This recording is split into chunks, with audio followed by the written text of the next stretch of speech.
So it was May of 1970. The Vietnam War was just becoming more and more of a concern on so many levels.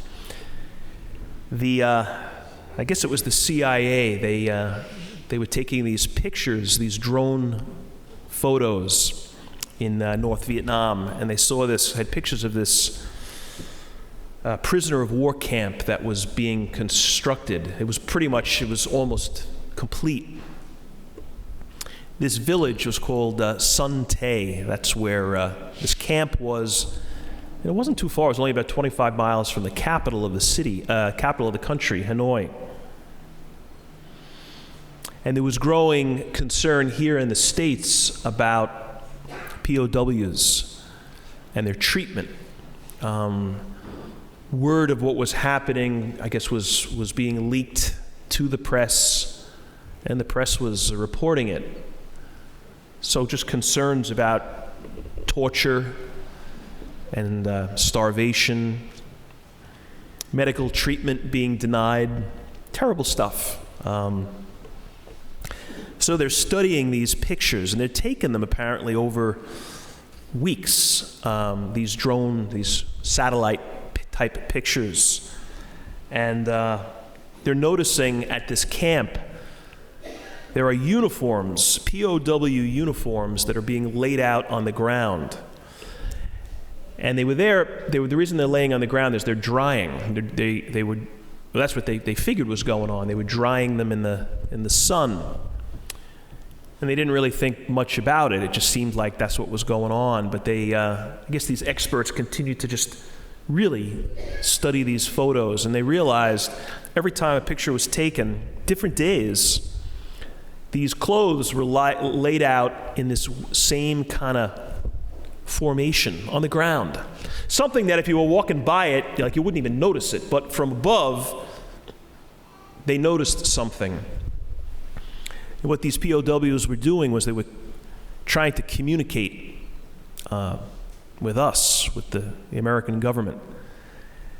I guess there's this kind of like this code, it's not Morse code, but I guess like something related where you can communicate something in these like simple singular letters. So a certain letter means more than that letter if you know this code. So they figured it out. Some guy just after looking, he was looking at he's got like 5 pictures in a row over the course of 5 weeks, and he's like, my God, like these uniforms are all lined up the same way.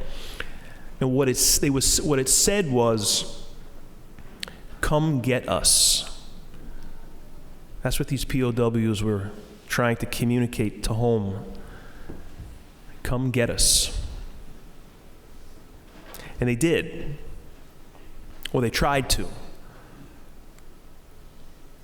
This raid was organized. It was called the Sun Tay Raid. And it's this kind of amazing rescue mission that was put together. It was like all the branches of the military. They would look for volunteers, just like the best. And they got 100 that they needed for this mission. All ranks, like I said, all branches of the government. They trained them in Florida for a couple of months, and they built this like a replica of the camp, so it would be very familiar when they got there. These volunteers agreed to this mission without even knowing what it was. It was top secret. So they didn't even know where they were going. And when they were ultimately selected, these 100, they were asked to make out a will. Like that's how dangerous this thing was going to be. The details are incredible. They had helicopters, these planes, and they even had aircraft carriers. What they did with the aircraft carriers were they sent them, and they were off the coast, and they just start shooting missiles kind of nowhere to create a diversion, so that all of the North Vietnamese would go there where the aircraft carriers are going, And at exactly that time, these helicopters are coming in where the camp is. They got in. They made it in, and it was almost flawless. One guy had a broken ankle, no casualties, but also no prisoners. They searched the place, and the prisoners were gone. The North Vietnamese had moved them.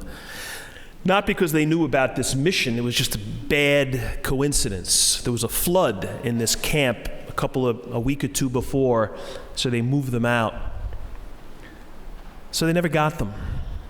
It was kind of heartbreaking. It was so successful tactically. In fact, they said that the bin Laden raid, this was used as a model for the bin Laden raid. That's how well it worked. But we didn't get them. But they also said that word spread among these POWs at other camps, and they found out that we had come for them. And they said the hope that created for these guys, like you couldn't even measure it, because they were beginning to think that they'd been forgotten. And in this moment, hearing about this raid, even though it wasn't a success, they realized they weren't alone and that we were coming for them. Come get us. I mean, I think that's what today is. It's come get us. It's God coming for us. Coming to the rescue. Did you hear this story? I heard this yesterday on the news. This kid, 6th grader at Oklahoma, this was about 3 weeks ago, he's in school, in class, and a classmate of his comes running into his room, and he's choking. He can't breathe. He tried to he had a water bottle, and he tried to take the cap off with his teeth. He did, but then he swallowed the cap, or half swallowed it. So he's choking. And this kid gets up. He runs over, gets behind them, and he performs the Heimlich. And the cap shoots out of his mouth, and he saves him. 4 hours later, the rescuer, the kid, is going home. And there's a house on fire. Like a serious house fire. Fire department is there, and they're kind of focusing on this one part of the house. Well, on the other side, this kid hears and sees this elderly woman who's in the house trying to get out. She has a walker. She's kind of disabled, and she can't get out. And this kid runs in and rescues this woman. This happens in one day, and the kid was 11 years old. It's like, who is this kid? Talk about rescue. Come get us. Why do we have Christmas? I think because we needed to be gotten. Because we're like those POWs, unfree. Can you think about a part, just a piece of who you are, a part of your life, which really isn't where you'd like it to be? Like you're not free. Like you're sort of handcuffed emotionally in some aspect. And you just like it to be better. You kind of feel almost like a POW. It's like, I can't forgive this person for whatever he or she did. I just can't. I'm handcuffed. I'm like a POW. Why can't I let go of this? Or I can't trust people. Or there's some cross that I need to be following, or carrying rather. But I'm not. Like it's tough. And it's heavy. But it's some responsibility that I need to be stepping up. And I'm not. Because it hurts. And I'm not proud of that. So because of that, I'm sort of like a POW. I'm not free. And I'm kind of roaming around. You know what the Bible called it? You know what Isaiah in the Old Testament called it? He called it the land of gloom. It was the first reading. The people who walked in darkness have seen such a great light. Upon those who dwelt in the land of gloom, a light has shone. We all spend time in the land of gloom. You don't have to literally be a POW to know what the land of gloom looks like. I mean, hey, theirs was unique. An experience that none of us could ever know. But that's not the only kind of gloom that exists. It's not the only kind of lack of freedom that comes our way. So what's the rescue? To come get us. It's like we're saying, come get us. It's Jesus. He's called this wonder counselor, this God hero, this Prince of Peace. I mean, who doesn't need a hero? Who doesn't need a counselor when things aren't clear, when we need direction and we need advice? And we get that from people we love and people we respect, but they're not always right and they're not always here. But God is. Jesus is. And that's what we're celebrating tonight. I mentioned, I guess about a week and a half ago, we had a holy hour, kind of a Christmas holy hour down at St. Ignatius. And I mentioned this interview that was with the Surgeon General, the top doctor for the nation. And he was talking about, he was sounding this alarm about young people today, how kids are doing emotionally, psychologically, and it's not good. The stats are kind of frightening.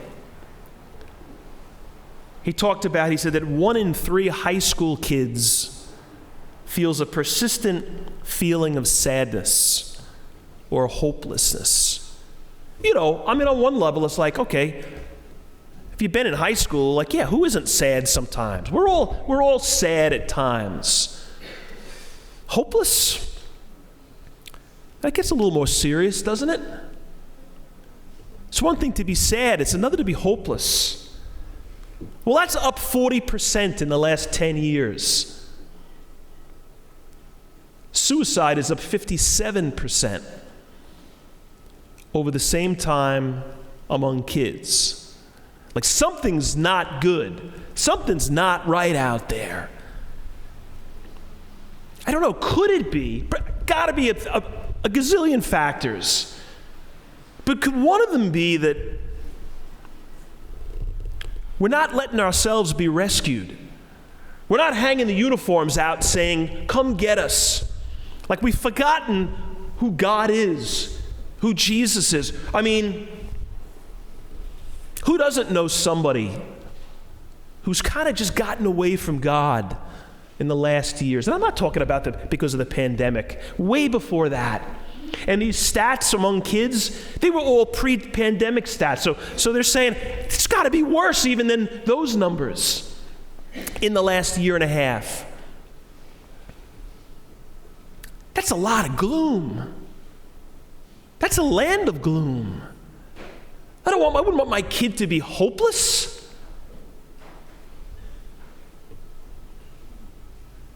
Yeah, but he's come to get us. He's come for us. I was out with a couple of friends a couple of weeks ago, and we talked about Christmas and had a conversation about what we thought was the best Christmas show. Not movies so much, but TV special. And we were kind of going back and forth, and we pretty much came to the conclusion, at least the four of us, that it was Rudolph the Red-Nosed Reindeer. Remember that? Came out in the mid-'60s. It was it's a classic. And that was, when I was a kid, it was pre-cable, it was pre-DVD, it was pre-downloading stuff and live streaming. It was on once. It was on once in December. So the whole world stopped to watch, every kid alive watched those awesome shows. Well, that's one of the best. Remember the Island of Misfit Toys? It was this group of toys that were sort of alive, but they were unwanted. They had been rejected because they really weren't perfect. So they were all on this island of misfit toys, and they were sad and mad. It was kind of a terrible, gloomy place. Rudolph shows up, and the toys tell him about their story, and he says, well, if I get to Santa, I'll tell him, and I'll have him come for you. Remember what some of those misfit toys were? Come on, I know you do. Yeah, Rob in the back. A Charlie in the box, that's right. So it wasn't a Jack in the box, it was it's like, who wants to be a Charlie in the box? No kid wants a Charlie in the box. What else? Huh? Square wheels. It was a train, a caboose with square wheels. There was a water gun, a water pistol that shot jelly. There was a cowboy who rode on an ostrich. So they're a mess. They're not really what they were supposed to be. They're imperfect. And Santa Claus comes for them. And if you remember the show, that's his first stop. Before he goes to any house with toys, he goes to this island, and he picks up these misfit toys. And he brings them to kids who will love them. There's a bird that swims, it doesn't fly. There's a boat that doesn't float. All right, I guess we'll go on. There's this great quote I read. Dorothy Day was this great Catholic kind of like this social justice warrior back in the last century. She lived this great, powerful life, inspired lots of people. In fact, her cause for sainthood, she's going to be a saint. But she was born into this family where faith really wasn't important. As a result, she grew up in the roaring 20s in New York City, kind of lived this bohemian, lawless life. The rules didn't really matter. She kind of just did what she wanted to do. God was absent. And she knew something was missing. She didn't feel free. She was self-aware enough to connect those dots. And she saw these Catholics, these people that were kind of living it different, but they were doing it right. And they seemed happy. They seemed free, and she was drawn to them and ultimately converted. And turned her life around and did tremendous work for the poor for the rest of her life. Listen to this quote. She talks about Christmas.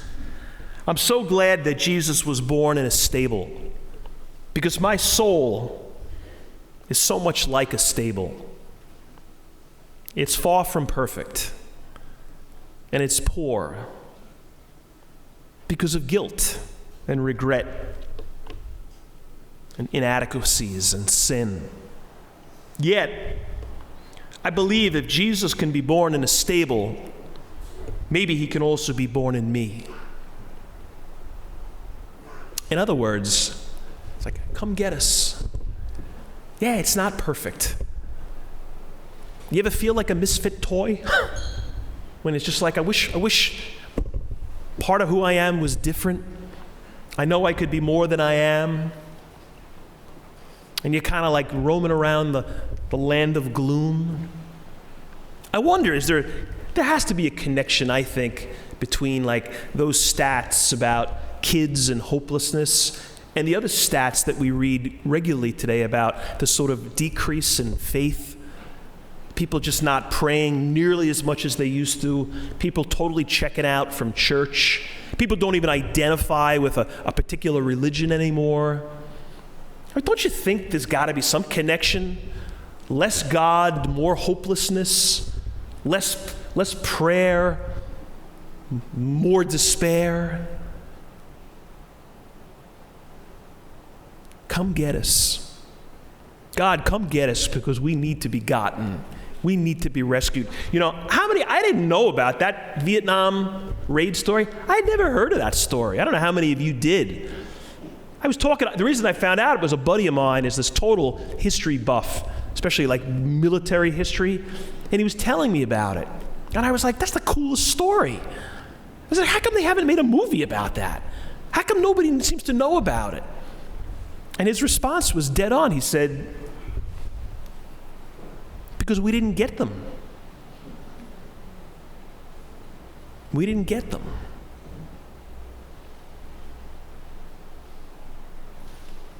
What part of you needs to be gotten?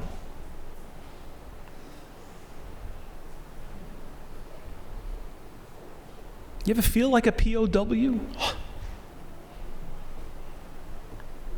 You ever feel like you need to be rescued? I do. Come get us. Well, he has. It's called Christmas.